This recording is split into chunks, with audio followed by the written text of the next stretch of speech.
Okay, guys, now we are live. You can start, ma'am. Yes. Very good afternoon to respected dignitaries who are here sharing. Touch with him from the last 2 to 3 months. He just again, I would like to repeat the sentence that he is a true versus scholar, and I hope all my research scholars have to do this work according to just what Hitesh is doing in this young age. So again, congratulations, Hitesh, and for your team also. What convener Saab is also present here. It's just a second symposium. And you know that Center for Economic Crime and Counter Corruption Studies, Sardar Patel University of Police, Security and Criminal Justice, Jodhpur, Rajasthan. Rajasthan is a very beautiful state. You know, my colleague, because it's international streaming, and tourists coming from the entire world to this state. And not only this state is beautiful, but the people are also. It's my personal experience. So this university, particularly Sardar Patel University of Police, Security and Criminal Justice, is doing very well. And at the moment, organizing an international conference on economic crimes and fraud management. And the topic of the symposium is changing dimensions and tackling strategies. It is the theme of the conference. And dear viewers, you will be very happy to know that in the field of police, social science, criminal justice, public safety, and other areas, this university is doing very well. You know, my dear viewers, that economic crime and the associated activity of fraud is a growing multinational business. Without respect to national borders, there is no border of the economic crimes. And the ability to discover and develop sophisticated new weapons to detect and fight these crimes based on a cooperative and collaborative strategy across the nation is imperative. That is why I think the organizing team of this international conference deserve for the appreciation to select this topic, because it is not a local issue; it is just you can say the international issue. And the topic of this symposium is economic crimes and fraud control, how to stay ahead in the cat-mouse race. And we are very lucky and fortunate enough that Dr. George E. Richards, that Associate Professor at Edinburgh University of Pennsylvania, United States of America, he is the keynote speaker of this symposium. And another luminary of in the field of the economics is Professor Sanjeev Mehta sir.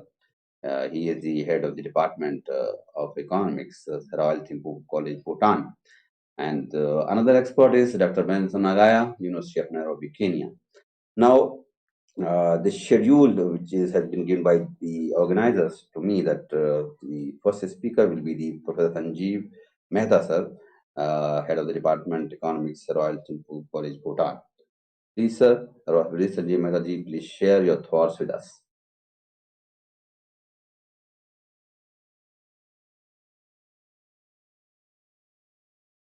Sir, your mic is off. Sanjeev, sir, your mic is off. Okay, sorry, that was oversight on my part. I would like to thank Mr. Hitesh and Mr. Vijay Singh Shirom and Sheetal Arora for giving me this opportunity, and now actively engaging with you on these issues, which were very new to me initially, but I thought it's a good idea to actually talk about this.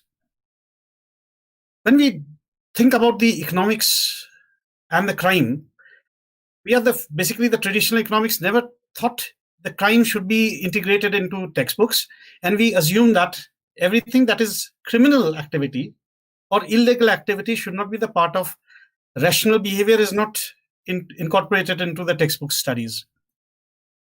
That particularly point was something which the crime does not take place, and if it take place, it is not the part of standard behavior of human beings. And that's with that note, the first change came in 1968 when Gary Baker, who is considered to the father of the economics of crime, he wrote a book called Crime and Punishment, an economic approach. And that probably was the departure point to incorporate crime as a part of standard economics study.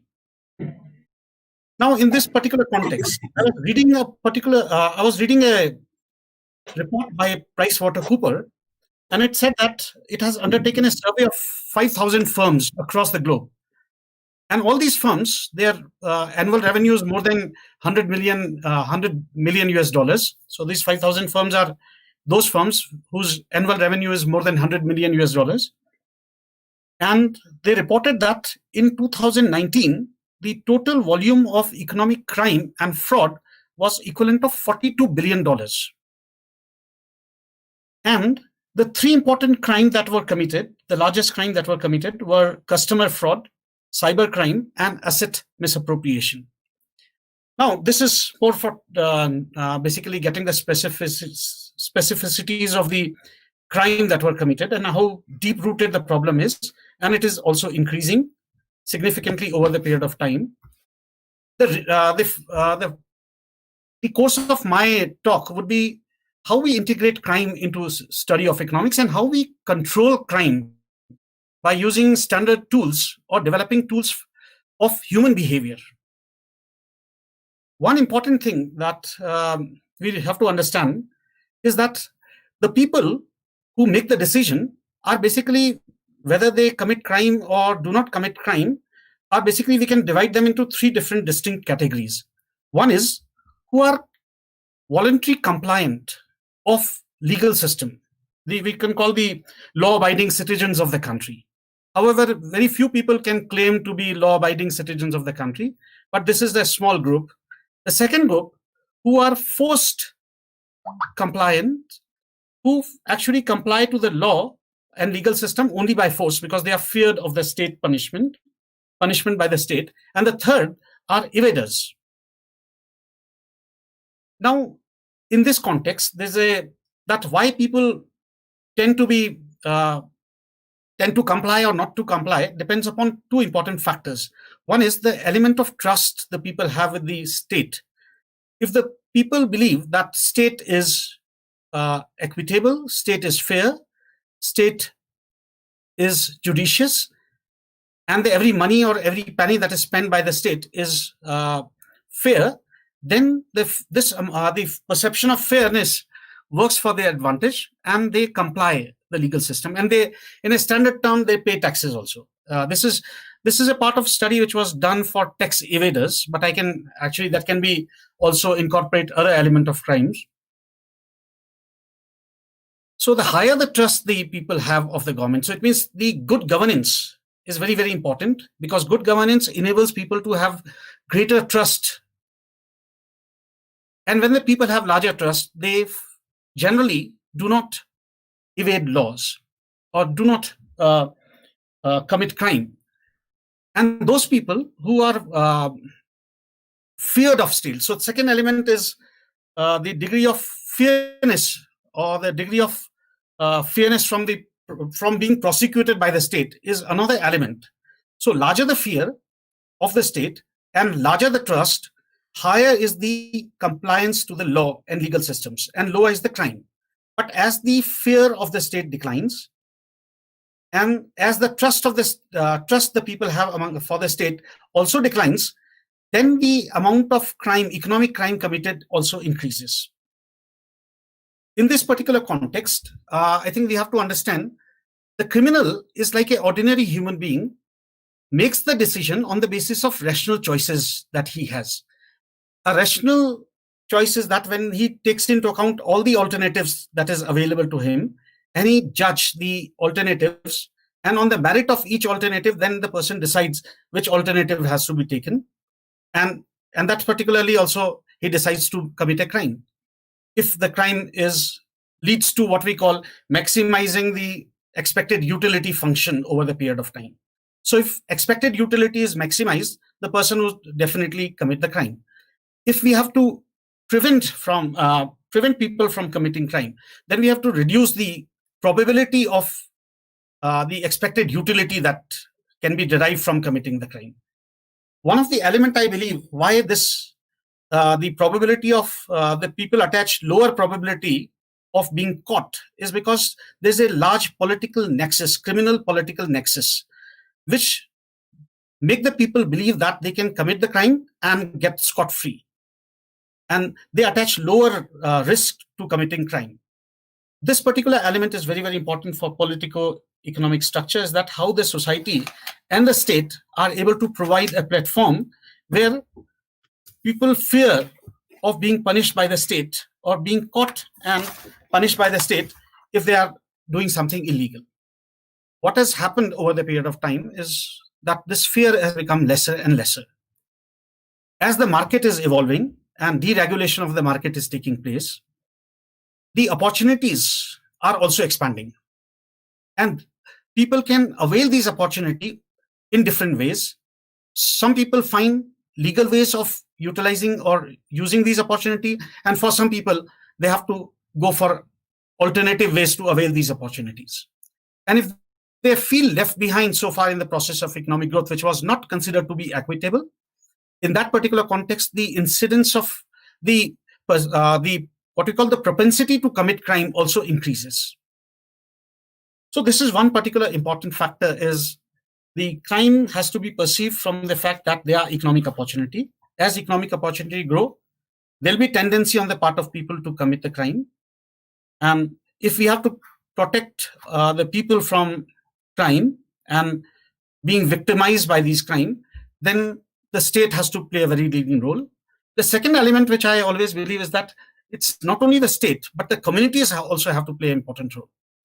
What kind of moral system, what kind of ethical structures that societies have created plays an important role in determining the construct of crime in the society. For example, the Parsis community in India had a very strong ethical perception, is that anybody who takes the loan and defaults on the loan is considered to be socially alarming and socially unacceptable, unethical behavior. And the people are not basically the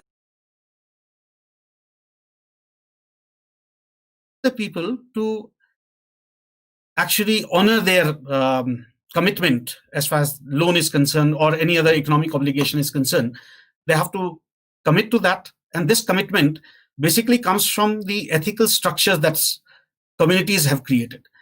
The community bonds and the community ethics have to evolve over the period of time. It is not that the market anomaly or institutional anomalies can actually overtake the ethics of the society. I think market has its own ethics. Institutions have their own ethics. But the problem is that these ethics of market and institutions have been sidelined by the outward growth or superstructures that we have. I think that is the major problem as far as the increasing crime that is being committed.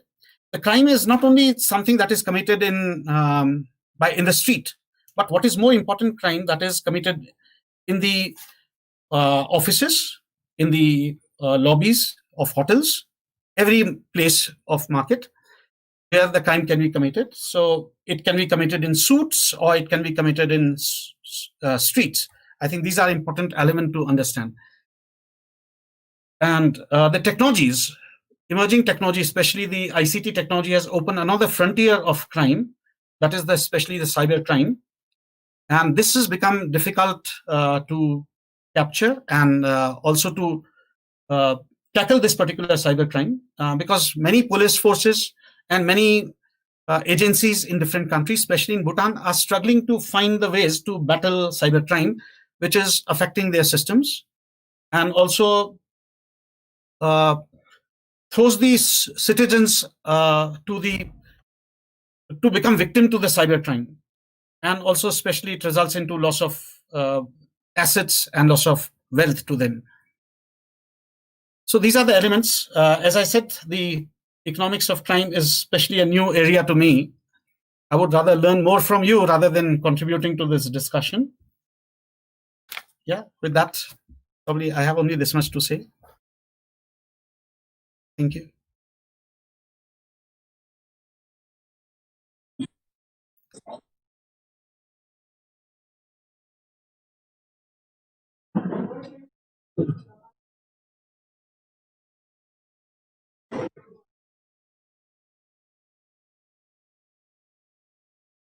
Thank you much, sir, Professor Vijay Mehta, sir.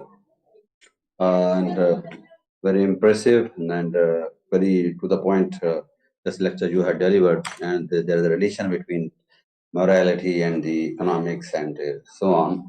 Now the next speaker is Mr. Dr. Ben Sanagaya. He is coming from the University of Nairobi, Kenya, and he will just give his thought over the issue.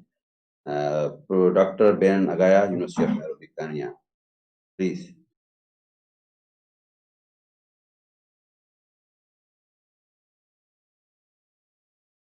Dr. Benson, are you hearing me? Sir, due to network problem, I think he left the meeting. He is not in the meeting as of now. So If you can come back. He'll join again, sir. We can call our keynote speakers if you wish. No, I think due to technical problem, Dr. Benson Agaya has left and definitely will rejoin. Then we will give the opportunity to him to speak on the issue. Now, our keynote speaker, Dr. George Richard, Attenborough University of Pennsylvania, United States of America. Now, he will just give a thought over the issue, and the people are waiting for Dr. George Richards. Please. Good morning. Can you hear me? Good morning. Good morning, sir.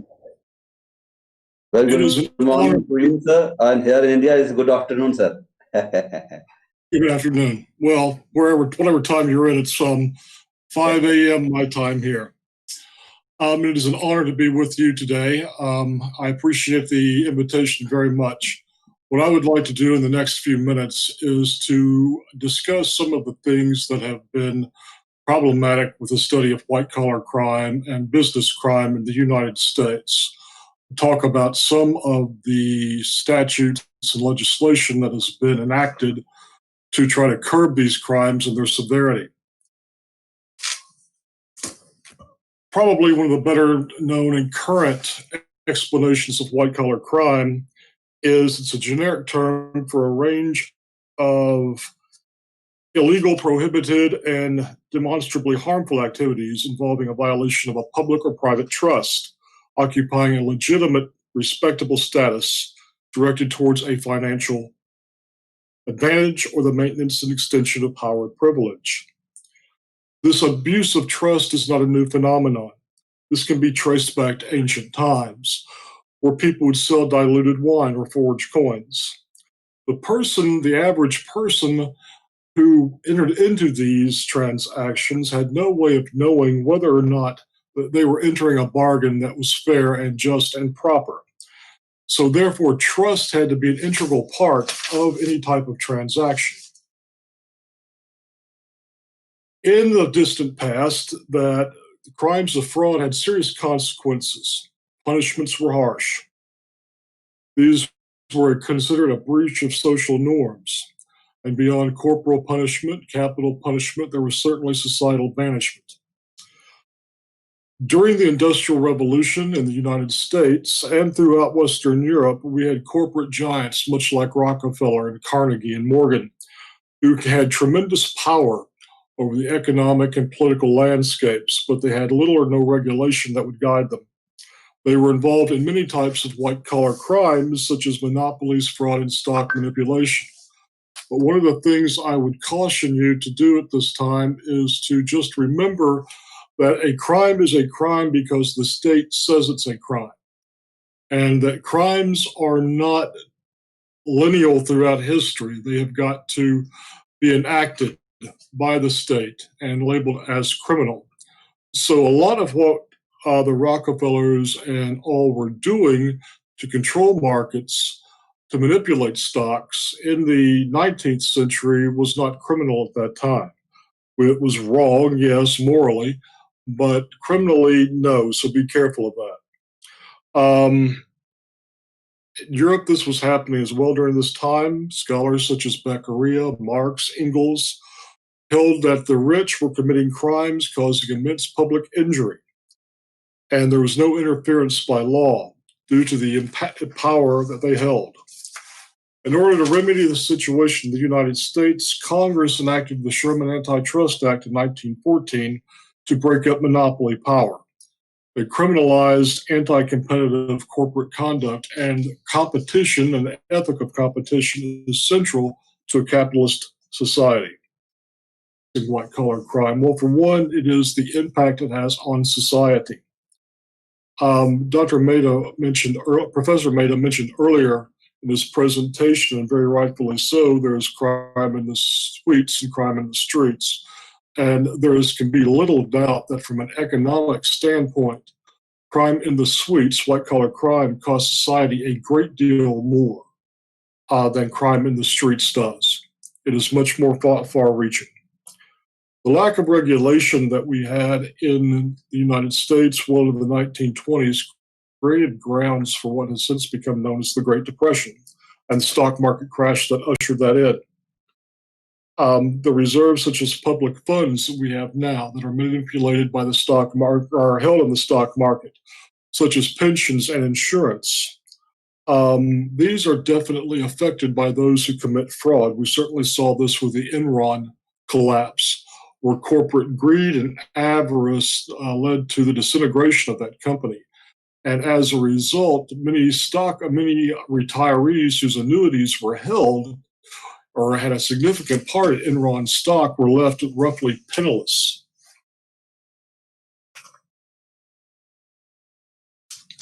In the aftermath of the Great Depression, the United States, the government began to act in a manner that would prevent similar economic crises from occurring.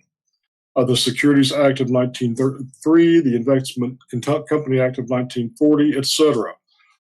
The government appeared to be keeping the market stable while keeping white-collar crime at bay, but this appearance was most misleading. Even though there have been famous cases of fraud and white-collar crime throughout history, and Charles Ponzi case would be one of the better examples, we have not seen anything like this until like the last 30 years or so, beginning with Enron, well, going back to the 1980s in the United States with the savings and loan scandal, through Enron and what we see now in this country. One of the most progressive things that we have done in the U.S. has been to create the National White-Collar Crime Center to foster better cooperation among law enforcement agencies in the United States and globally, and to also create a clearinghouse of research about white-collar crime. Since the turn of the millennium, there have been other economic disasters. We can look at Enron in 2001, the largest bankruptcy in history. There was the Mark Dreyer and Bernard Madoff cases, with the Madoff case being the largest financial fraud in history. And the economic collapse of 2008, which was not necessarily attributed to fraud, although there's certainly plenty of that to go around. But what we saw here were the largest number of bankruptcies that we have ever seen in my country's history.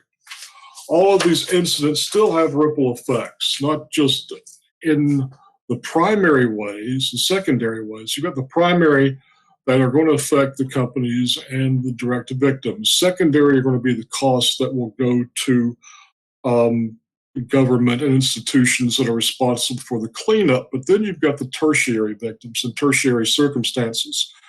This is going to be the erosion of trust in the economy and the capitalistic system, and this is necessary, absolutely essential for our economy to work. The damages of white-collar crime, the first thing comes to mind is going to be the corporate or direct cost, such as the loss of victims' money, and subsequently the loss of confidence and integrity in the stock market. Then we see corporate violence, which is indirect violence caused by the corporate policies and actions. It is defined as the result of a group of individuals acting collectively and motivated by the desire to maximize profits or minimize losses. It has traditionally inspired a far more limited legal and justice system response. We have held, and I've mentioned this earlier, and Professor Maida did as well, going back to suite crime compared to street crime, it has always been considered in my country that street crime was much more inherently dangerous. because you had one-on-one interaction generally between the perpetrator and the victim. I am not in any way here trying to negate the depth of harm done to the victim or the seriousness of what they have had to suffer or endure. But from the impact of society at large, it's going to be white-collar crime, street crime, and fraud, but it's going to be much more serious, widespread, and will touch many more people.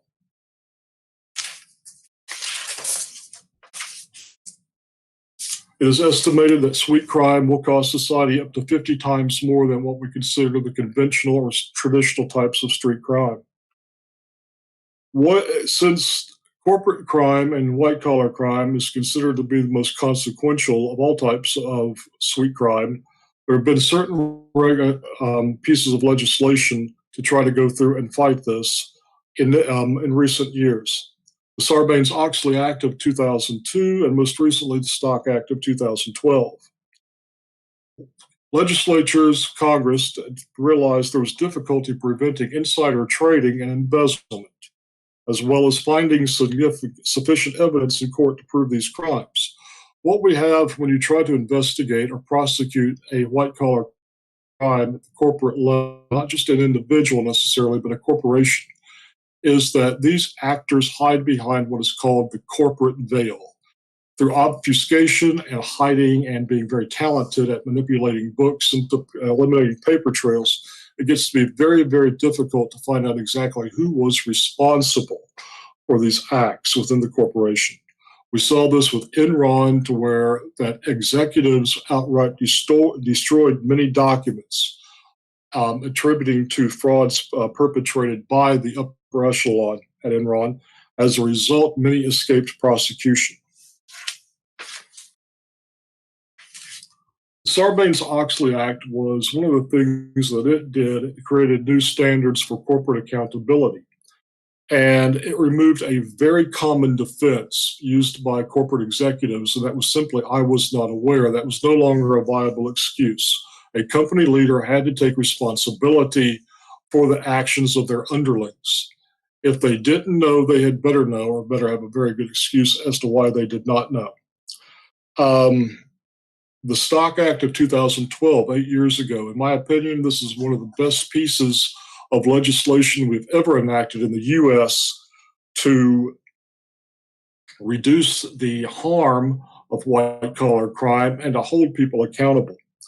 There have been cases upon cases of obvious conflicts of interest between politicians and corporations, and these occur when publicly elected officials are accused of using their office to benefit a private organization or to engage in insider trading. We see this, and we see this suspiciously when public officials and politicians leave elected office significantly wealthier than when they went in, and there was no way to make that money legitimately on the salary they were being paid as a government service. And this will raise eyebrows and cause more than some degree of well-justified suspicion. Prior to the Stock Act of 2012, public officials were discouraged from financially acting unscrupulously, using insider information for personal gain, but was not necessarily prosecutable.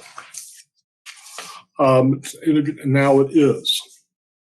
We are finding in the U.S. now that you're finding more and more longer prison sentences for white-collar crimes.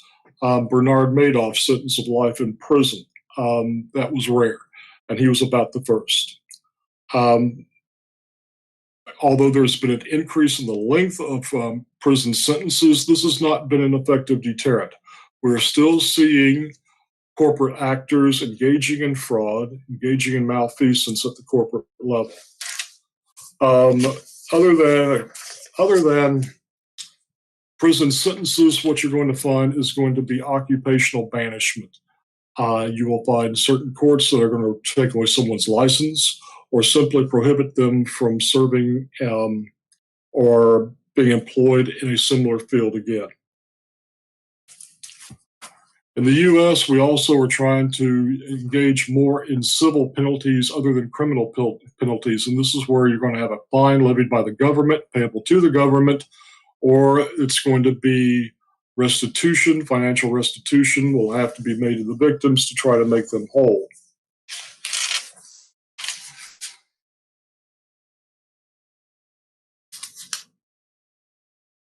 There are many reasons why white-collar crime is especially difficult to prosecute and why there remains difficulty in finding effective ways to deal with it. One of the main barriers occurs when powerful corporations try to use their wealth and influence over the legislative and political process.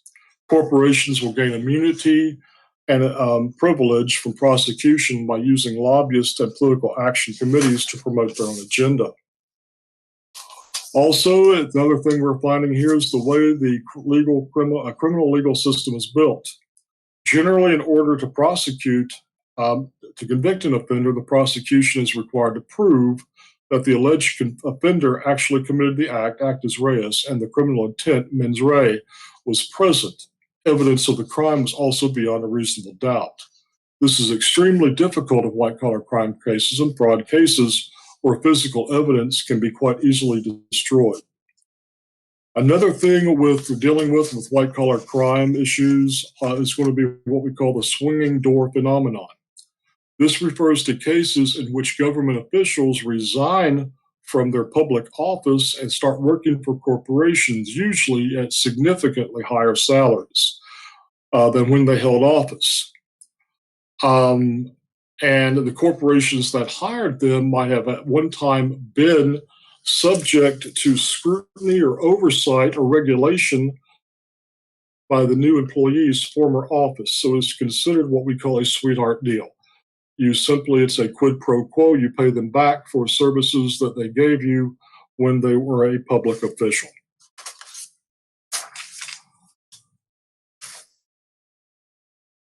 Like any other type of crime, crime is temporal. What is criminal now may not be criminal in the future, and vice versa. We are going to see 50 years ago, you did not see such things as any type of computer crime. It simply wasn't there because there are no such things as computers. Few people could have seen then what we are seeing now as far as computer crime and aspects of fraud committed using computers as a criminological tool. Criminals are constantly becoming more sophisticated. As a result, law enforcement and the judicial system globally has to also keep pace with technology and sophistication in investigation. With new technologies and features such as digital currency as Bitcoin, the danger that we face as a society, global society, can simply not be ignored. There's also a need for a multi-systematic approach combining all three branches of government as well as society to deal with this matter effectively. The judicial branch needs to understand white-collar crime and appropriately recognize and punish violations of law.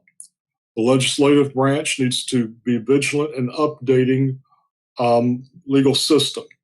And the executive branch needs to create mechanisms that enable employees to avoid the temptations of white-collar criminality. And lastly, and I will close with this, we as a society at large must do a much better job at denouncing non-ethical behavior in business settings, which will lead to white-collar criminality. Thank you for your time.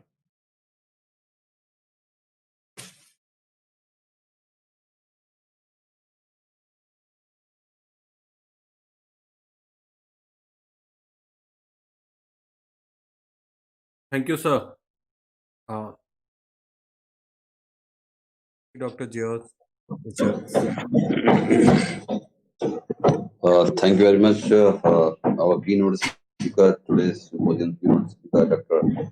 George Richardson, and he's coming from the Edinburgh University of Pennsylvania. Just reflected on the issue of economic crimes and fraud control, how to stay ahead in the cat mouse race. He has just elaborated all things in detail, and I will summarize all the things in the end of the symposium. Now it's time to call the Dr. Ben Sanagaya has joined Mr. Hitesh, when Dr. Ben Sanagaya has joined.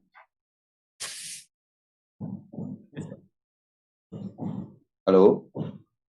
Yes, sir. He joined. He has joined. Now it's my request with you that was Ben Sanagaya. This is coming University of Nairobi, Kenya. Please share your thought with us. Dr. Ben Sanagaya. Well, thank you so much. Sir, we are waiting for Unfortunately, you. I've been in and out because of connectivity problem, but I do trust that I'm not disappointed midway. I've actually listened to George's presentation. I thank you all for this consideration and for the invitation to join you. I joined you in the morning. It was already afternoon in your place. So let me very quickly share with you some few thoughts, trusting that I will not be interrupted by connectivity issues. I want to make a brief presentation on this subject of prevention of crime and crime prevention, especially with regard to economic crime, and particularly with a little bit of focus on fraud. So I'll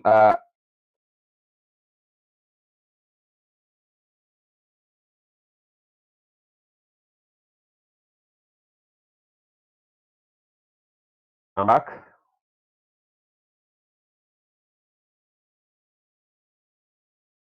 Am I audible? Yes, sir. All right. Sorry, I temporarily went off air. I want to make a brief presentation on the subject of fraud, economic crime, and particularly fraud. Let me very quickly, if this permits.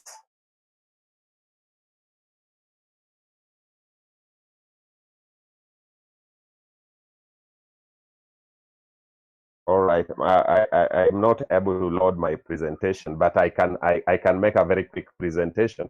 Economic crimes and fraud control in the Kenyan context. I would want to relate this. I want to relate this with the patterns and trends of economic fraud globally. So basically, from a legal perspective, it is relatively easy to define crime. Relatively easy to define a crime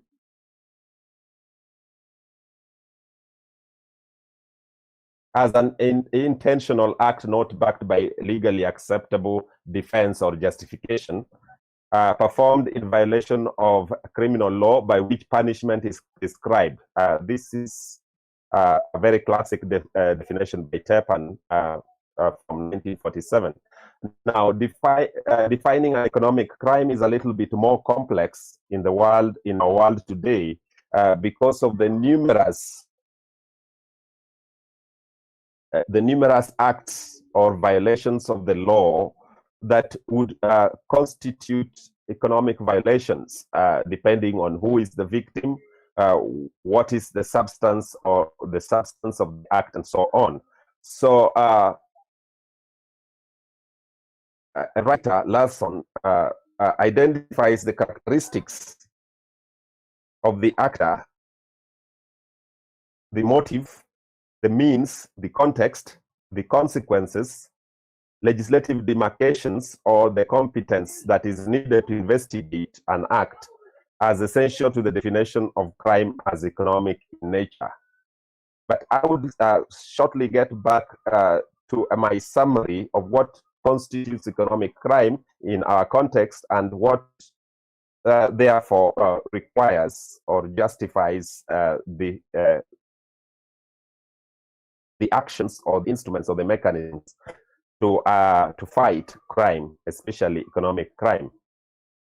Definitional clarity for economic crimes is essential for a number of reasons.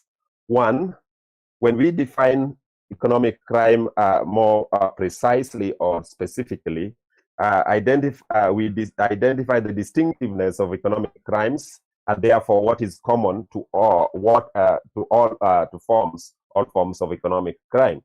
The second thing is that it enables us to distinguish between economic and other forms of crime, even if they have economic consequences, especially for the victims. And thirdly, determining the appropriate preventive mechanisms for economic crimes. And this is the essence of our deliberation this afternoon. Now, according to the writer or the practitioner, Godema, this is a South African, all crimes have economic consequences. And I've just alluded to that, but in some circumstances, it may be from the victim perspective, it may have economic consequences, or from the perpetrator perspective, it may have economic consequences. In that sense, then therefore all crimes are economic, but that is a very loose and amorphous definition that may not help us or may not be helpful in our circumstances. Now, the essential elements that are critical to the definition of economic crime, in my view, are three. One, an economic crime constitutes an act defined both as a commission or an omission that is intentional and in conflict with the established law or the principle of public duty. Particularly, public officials involved in actions or activities or omissions that tend to confer benefits to them or to some of their allies or friends or family members. Now, the second element is that economic crime constitutes an act which is designed to confer to an individual or an entity, or to allow the lawbreaker to derive some recognizable benefit for himself or herself, his family, his friends, his or herself, his family, his friends, his tribe or her tribe or party. Of course, here tribe would mean a linguistic category. I know that in Indian context it might have a different connotation. But in the African sense, it is more of a linguistic group of people who are a nation that have a common language or some other relevant group.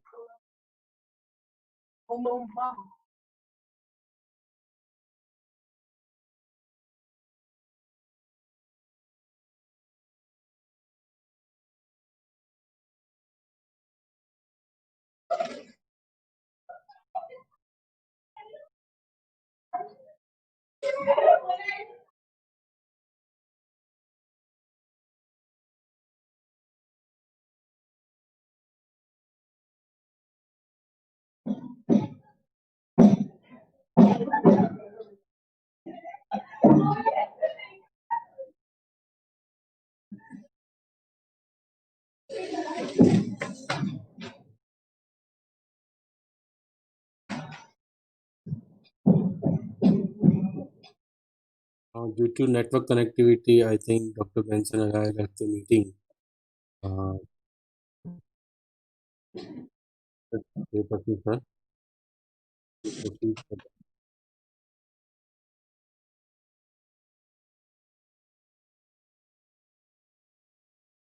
We should wait for the Ben Sanagaya. I think Mr. Hitesh, he has left. I have basically, meanwhile, as we wait for Mr. Agaya, Dr. Agaya, I think I have one particular element to ask, or rather discuss, is one of the feature of the economic crime because of the evolution of the societies and evolution of the institutions. Some of the things which actually Dr. Richards has also pointed out, some of the things which were not considered to be crime but suddenly have become illegal, and it creates a lot of confusion among the people. I think Now Mr. the Ben Sanagaya has joined again. Yeah, Now yeah. give So, the time to him. yeah.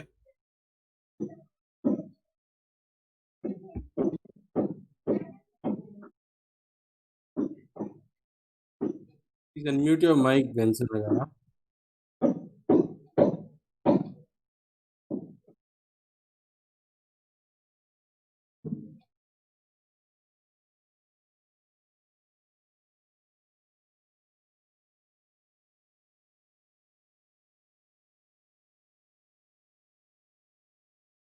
All right.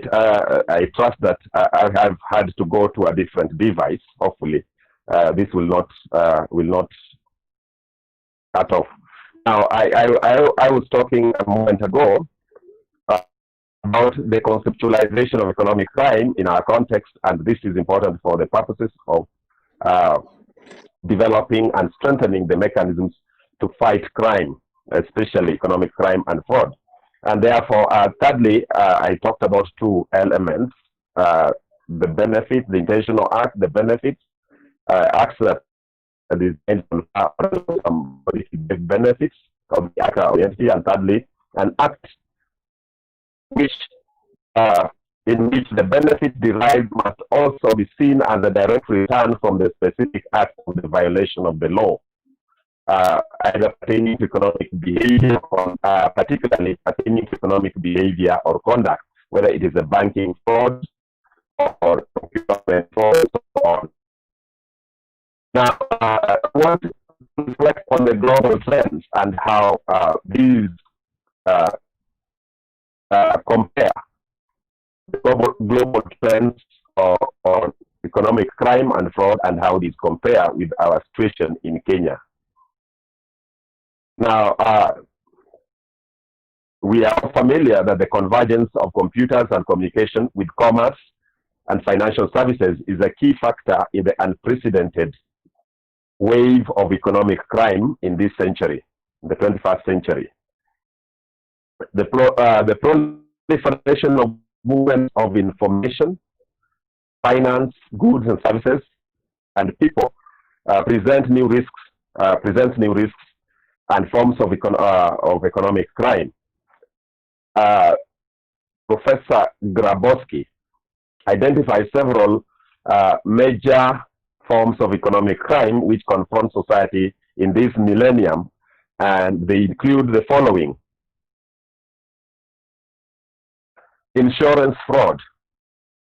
This mostly involves fabrication of false insurance claims and collusion between insurance firms, legal firms, and so on, and victims of or patients and others, especially in medical insurance fraud, and also traffic accidents and so on. Now, fraud against governments, that's another element, and this mostly targets government procurement of goods, services, and works, technical works, bridges, buildings, and so on. And then the third one is the fraud against employers. This involves embezzlement or theft of money, goods or services by employees. The other type of fraud is against consumers, mostly related to cheating customers, for example, supplying defective or inferior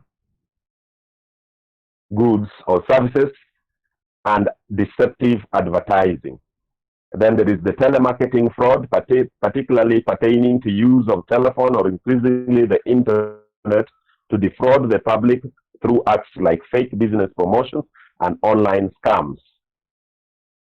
There's also fraud against shareholders and investors, where directors of companies that can have personal use, companies collapsing, leaving investors and creditors at a loss.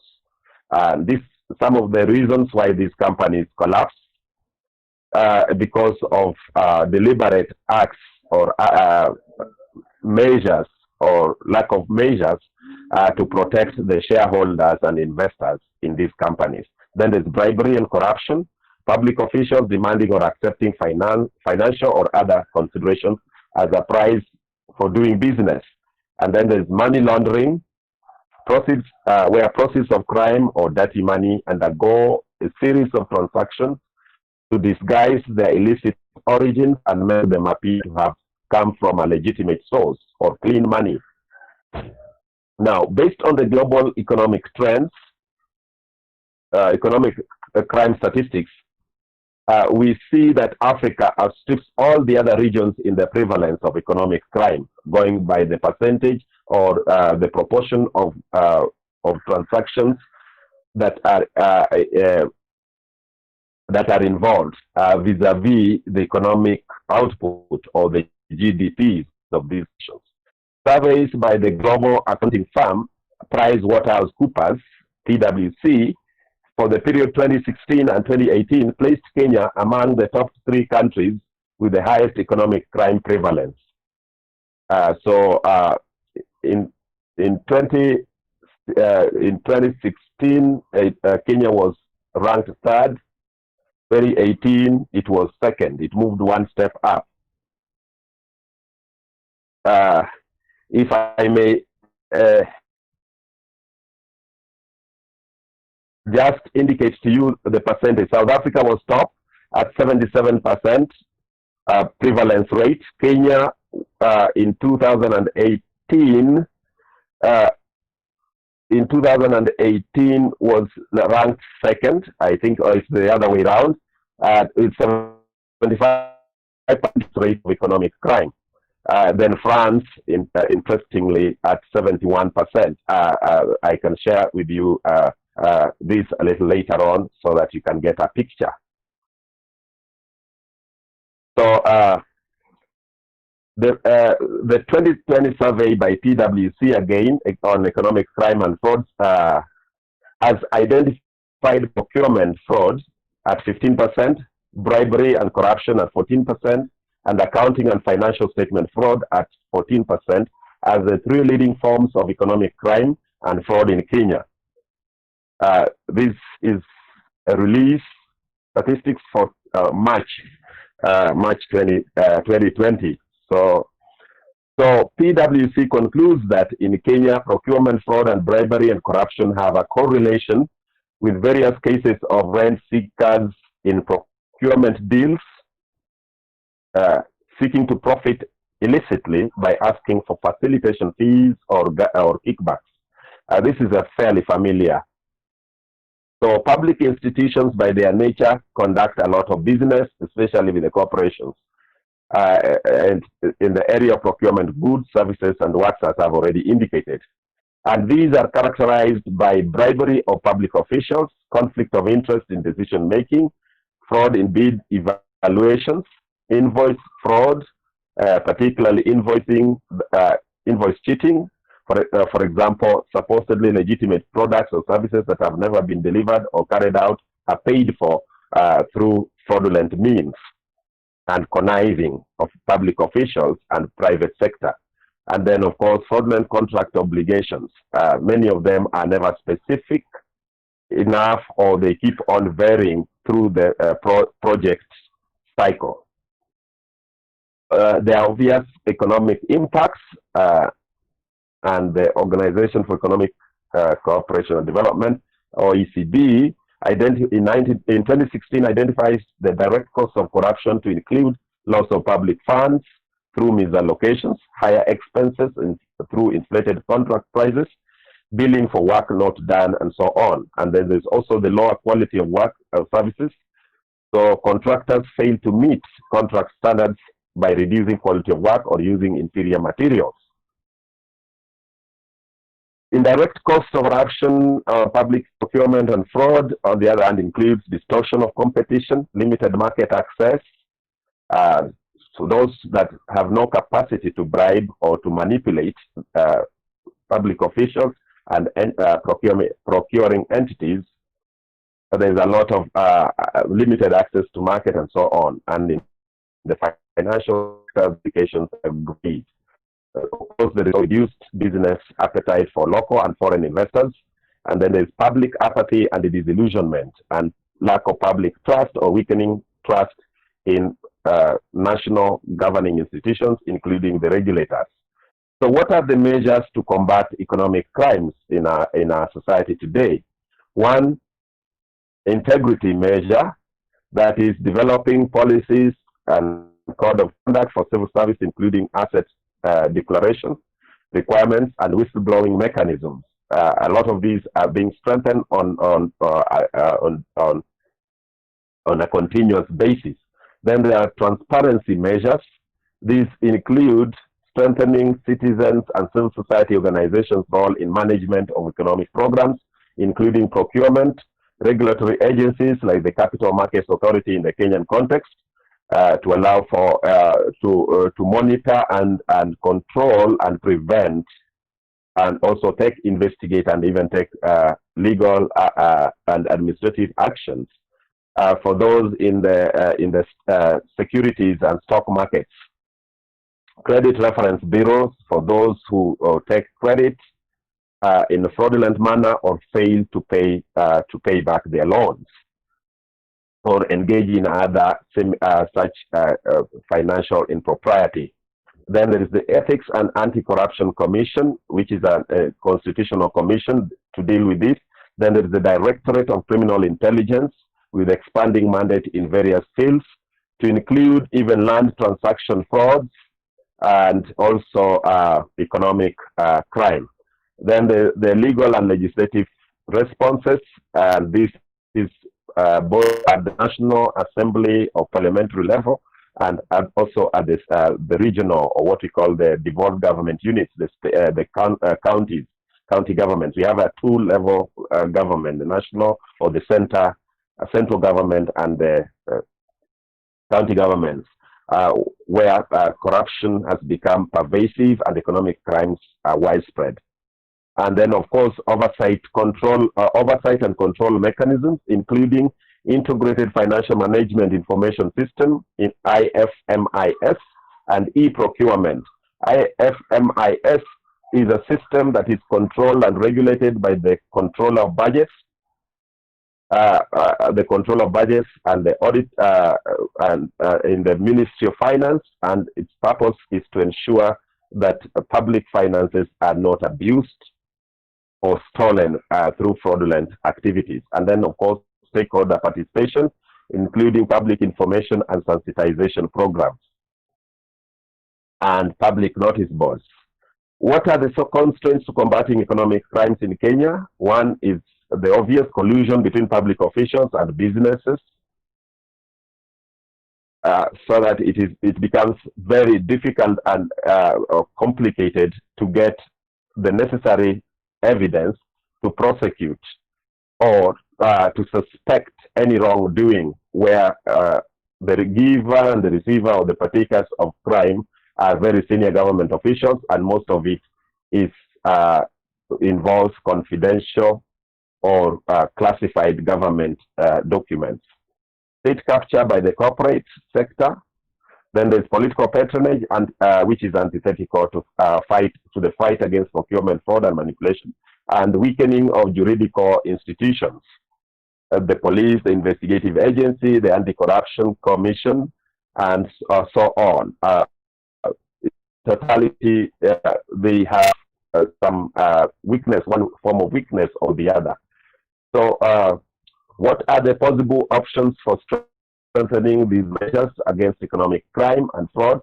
One is political commitment at the highest level, because the higher the fight goes, because most of this crime happens at the middle level and the lower levels, and of course the proceeds are sometimes shared upwards. So political commitment at the highest level would deter action, criminal behavior, economic criminal behavior at the lower levels of government or public administration. And research, there's a very weak link between research institutions and the corporates, and as well as the law enforcement and business, and particularly government agencies. So research is the missing link, and with the strengthening of research in this area and collaboration between research institutions, the corporation, and government entities, this fight would be strengthened. Then the legislative action, which should be ongoing and continuous. Then, of course, training and strengthening the staff in the various entities and agencies should also. Then cooperation between law enforcement and the industry. International cooperation is essential to this because a lot of these involve players outside or actors that go beyond the national boundaries. And then, of course, technological innovations, especially to fight, and biometric systems to help fight financial fraud, procurement fraud, and so on. Thank you, and thank you for listening. I would want to end it there.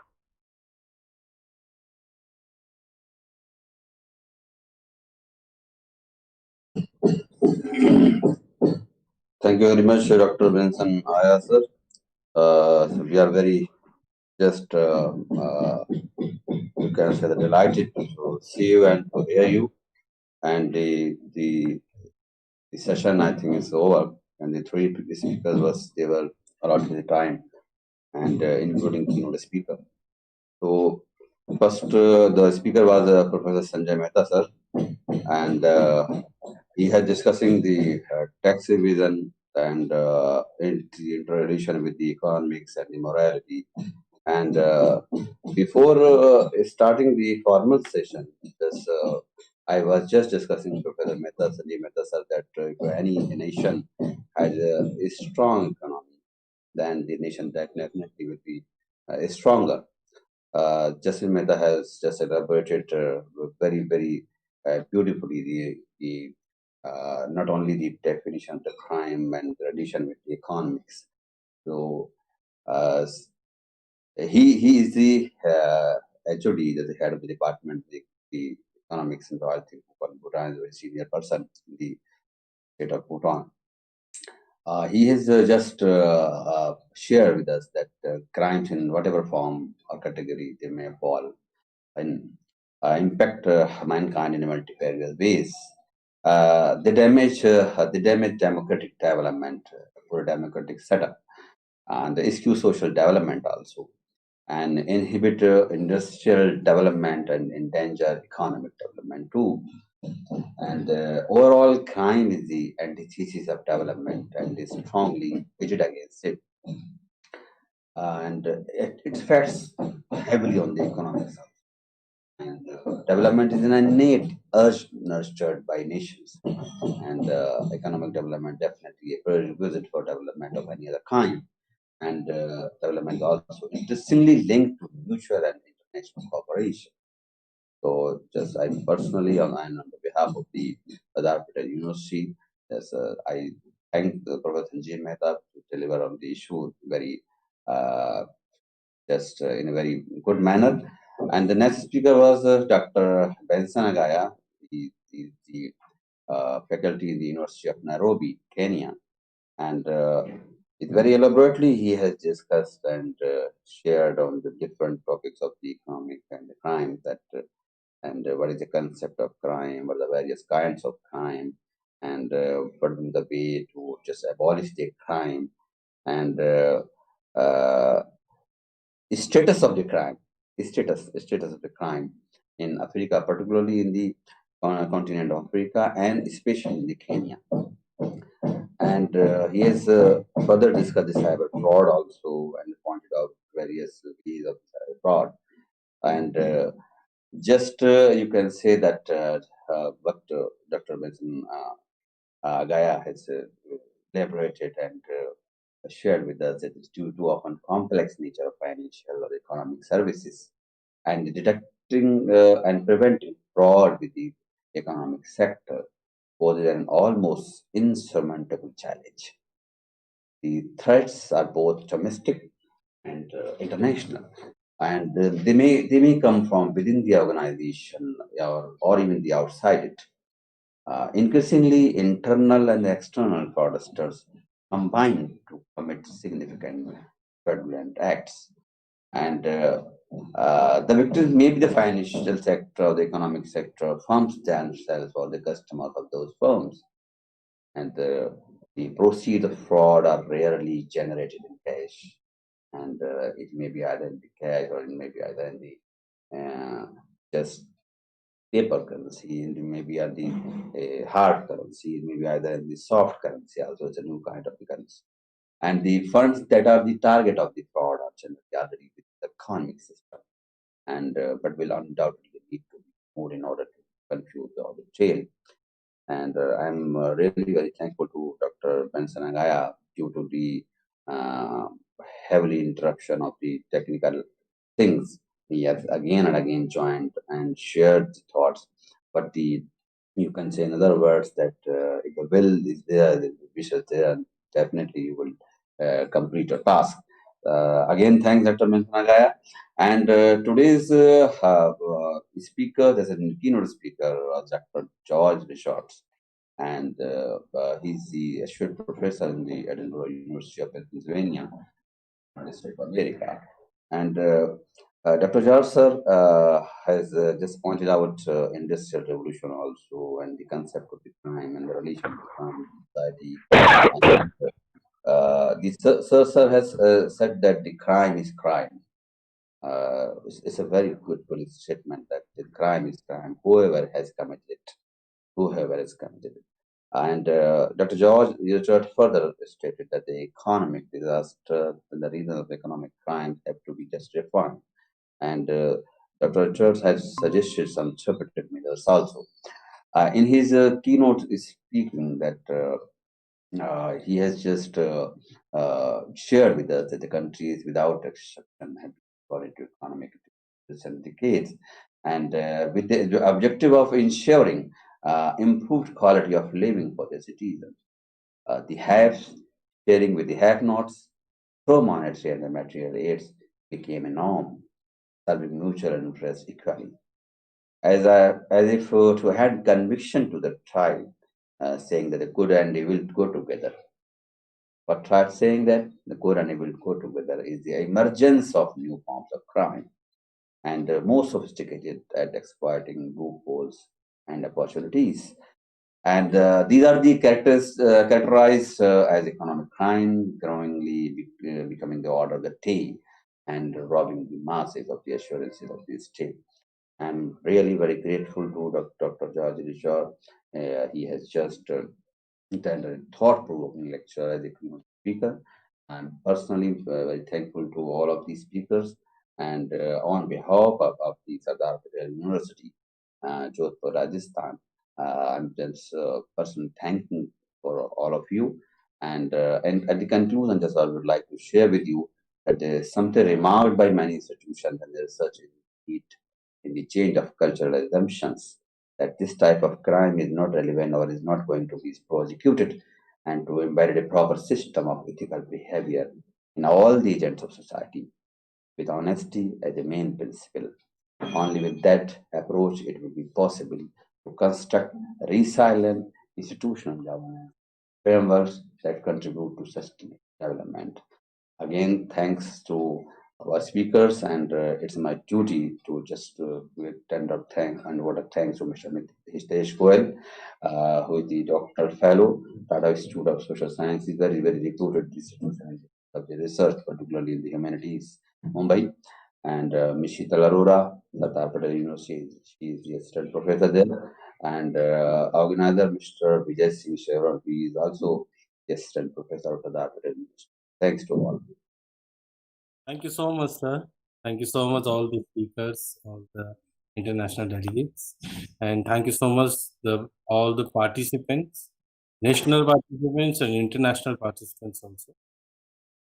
The symposium, because of you people, Tariq Saab, Sanjeev Mehta sir, or Richard sir, and Agaya sir, you made this symposium is like a big successful event of this international e-conference. As this convener of this international e-conference is busy somewhere, and for the valedictory we have in continuation we have the valedictory session also. So he is busy in preparing that schedule. So I would like to take the opportunity to thanks and deliver my vote of thanks to all of you. First of all, I would like to thank Muhammad Tariq Saab. He has given the time and he has given the a lot of energy to this international e-conference. Without him, the symposium and the valedictory अभी जो हुआ नहीं है, but it will come soon after an hour, but ये नहीं हो पाता. तो मेरी हाथ जोड़ करके सर से बहुत बहुत हार्दिक बधाइयाँ और शुभकामनाएं सर की, और बहुत तहे दिल से धन्यवाद भी है ये, and very thankful. Police University and the Center of Economic Crime and Counter Corruption Studies will not forget this contributions. So much, Mohammad Tariq Saab. And our keynote speaker, Dr. Richards, and I contact him on LinkedIn, and I an invitation to participate in this event, and he just say yes. And we also talked about the event in Tata Institute of Social Science. We were speaking last night, but unfortunately, this Corona time and due to some technical issues there, we left that event. But I am very happy that Richard sir joined this event and delivered the speech. Thank you so much, sir, Sanjeev Mehta sir, and so thank you so much, Dr. Akhil sir, who gave me the number and who gave me the reference of Sanjeev Mehta sir. And thank you so much, Dr. Ben Sanagaya sir. We met in the last international e-conference on COVID-19, and thank you so much for that. So finally, I would like to say that thank you so much. Okay, Mr. Aziz. Again, congratulations. Thank you, sir. Thank you, sir. Just to conduct a very good symposium. Thank you, Hitesh. Thank you very much for inviting me and giving me the opportunity. Sanjeev Mehta, we will see you because he will be busy in the. Yeah. Thank you all very much. And the next time, I will collect your number from Mr. Hitesh. Okay, sir. Yeah. Sure. How are you, sir? I'm good, sir. How are you? I am fine. But by God's grace and your praise, everything is fine here in India. But there's some situation is very grim about the you can say the pandemic. So otherwise everything is okay. Good. And what about Dr. Ben Sanagaya? Are you okay? I think he left. That's a nice meeting Dr. Richards.